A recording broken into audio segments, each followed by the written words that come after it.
Oi, você está em casa? Então faz o seguinte, dá um pulo na cozinha, dá uma boa olhada, depois você vai lá fora, olha um carro qualquer que esteja passando. Depois você volta correndo e você vai me responder uma pergunta. Qual foi o material que você mais viu tirando os metais, é claro? Hã? Aham, é ele mesmo.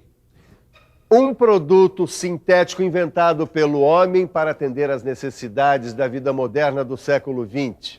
É ele mesmo, o plástico, o tema da nossa teleaula de materiais de hoje. Você vai ver um pouco da história do plástico, vai conhecer também um pouco da sua estrutura química, além das características da maneira de fabricar e das aplicações que fazem o plástico ser plástico. Já deu para perceber que essa nossa teleaula vai ser bem sintética, não é? Começando com a pergunta, quem foi que inventou esse material tão diferente, cada vez mais usado em nosso dia a dia? Hein?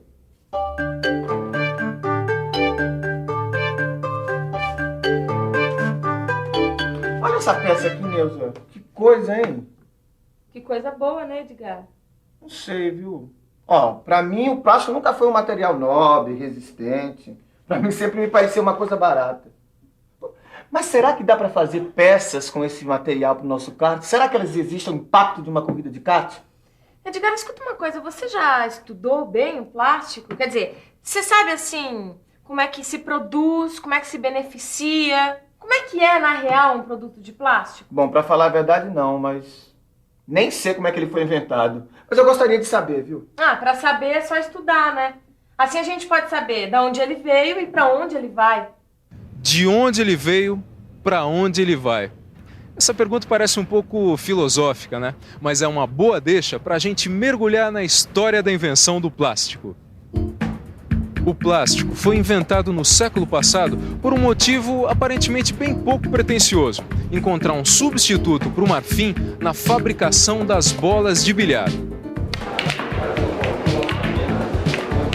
John Wesley Hyatt foi o autor dessa proeza. Ele descobriu que quando a nitrocelulose caía no chão, ela se aglutinava, como se fosse uma cola. Aí ele acrescentou cânfora a esse material e viu que com determinadas condições de temperatura e pressão, ele podia obter um material moldável, que ele chamou de celuloide. Hoje, a gente conhece o celuloide, que é esse material aqui, usado nos filmes para tirar fotografia. O negativo é o celuloide. Mas o celuloide de John Hyatt ainda não era tão bom quanto esse daqui. O celuloide de Hyatt ainda era primitivo e dava 1000 problemas. Por isso, um físico e químico belga chamado Leo Hendrik Baekeland trabalhou na produção de um plástico melhor, feito pela síntese de substâncias simples, o fenol e o formaldeído. O Baekeland arrumou um nome tão complicado quanto o dele para o novo plástico.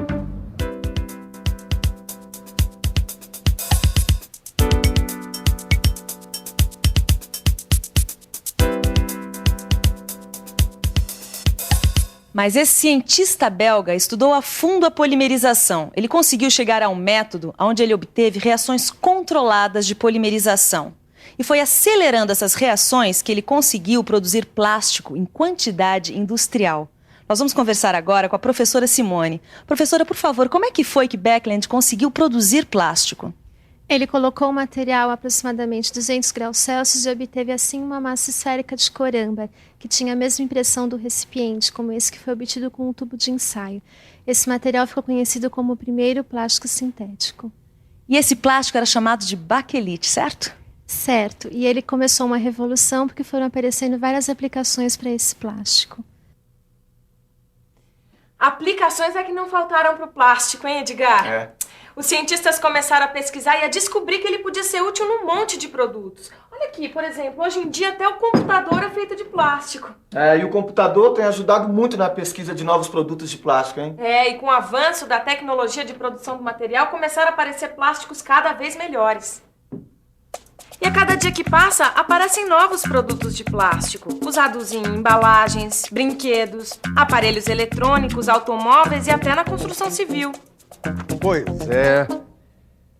O que a indústria não faz com o plástico, não é mesmo? Mas agora me responde uma pergunta.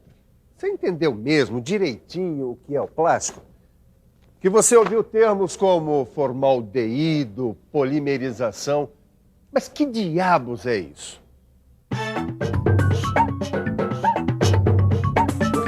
Bom, pela definição do dicionário, plástico é todo material que tem a propriedade de adquirir e conservar uma forma pela ação de uma força exterior.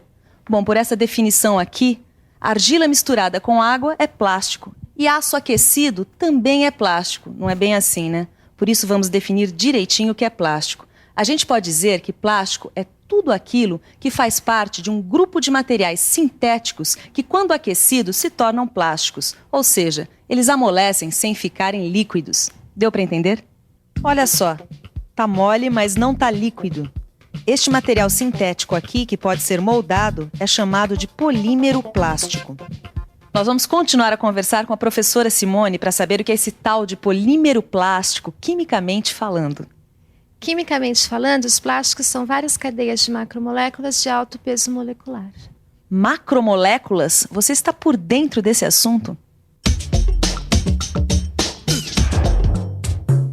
Macromoléculas são moléculas com grande número de átomos, que têm grande peso molecular. Só para você ter uma ideia, pense no seguinte: o peso molecular da água é de 18 unidades de massa atômica, enquanto o peso molecular de um polímero chega a 30.000 unidades de massa atômica. Professora, quer dizer então que essas macromoléculas de alto peso molecular é que são os polímeros? Certo, mas os polímeros são formados a partir de compostos químicos simples, os monômeros. Repetindo um monômero em longas cadeias, a gente obtém o grande peso molecular. Vamos ver como isso acontece. Tá aí a repetição de um monômero em cadeia. Os principais elementos químicos que entram na composição, tanto do monômero como do polímero, são o carbono e o hidrogênio.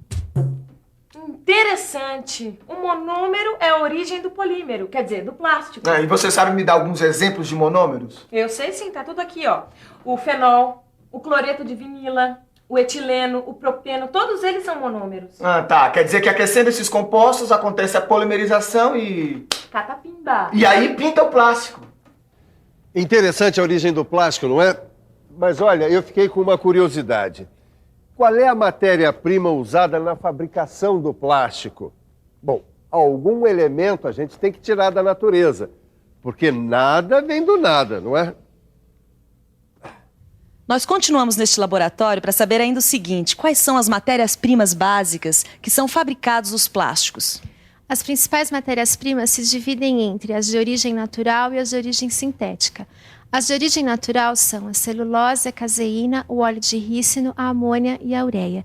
E as de origem sintética são o benzeno, o propileno, o etileno e o acetileno. Bom, agora que a gente conhece a matéria-prima e a química da coisa, eu tô querendo descobrir como que é o processo desse material na indústria. Como é que se molda? Como é que a gente obtém os produtos dos materiais plásticos? Isso. Olha, isso aqui dá pra gente saber aqui. Tá aqui, ó. Os processos de obtenção dos produtos incluem moldagem por compressão, extrusão e injeção. Dá processo pra caramba, hein? É mesmo. E ainda, moldagem por conformação a vácuo, o corte em estampos e a usinagem. Pra ficar mais claro, vamos saber pelo menos do esqueminha de um desses processos, a injeção. Tá aí. A matéria-prima entra pelo funil, passa pelo cilindro de aquecimento, nele é amolecida e injetada para a cavidade do molde. A peça, após esfriada, é extraída do molde. Sabe, Edgar, eu tô com uma dúvida. Será que todo plástico é igual? Bom, Nilza, os plásticos formam uma grande família, ou melhor, duas grandes famílias. Duas? Duas. E conforme o modo como a resina plástica reage ao calor, ela pode ser termofixa ou termoplástica. E você sabe como é cada uma delas? Sei, eu estudei. Os termofixos se tornam plásticos pelo calor. Ou seja, eles sofrem uma transformação química com o calor. Endurecem e ficam para sempre na forma que foram moldados. Não mudam nunca mais? Isso quer dizer, eles nunca mais podem ser derretidos? Não podem. Por isso o nome, termofixo.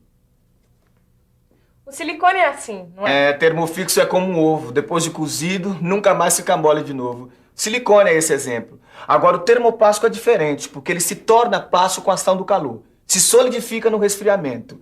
mantém as formas moldadas e pode ser reaquecido e moldado uma outra vez, porque ele fica mole de novo. Daí o nome termoplástico. Ah, como o PVC, não é? Isso mesmo, Neuzinha. Pegou tudo, hein?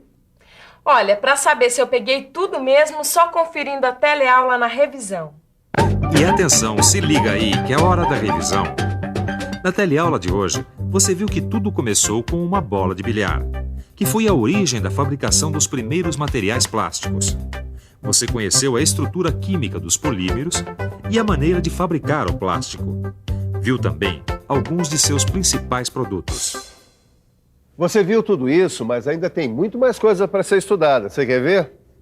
É possível melhorar ainda mais as propriedades dos materiais plásticos com os aditivos, sabia? A gente também não estudou o cuidado com o plástico em relação ao meio ambiente, a gente não estudou reciclagem e por aí vai. Mas eu tenho certeza de que você vai pegar o seu livro, dar uma boa estudada e fazer os exercícios que estão lá. Porque na próxima teleaula tem mais. Até!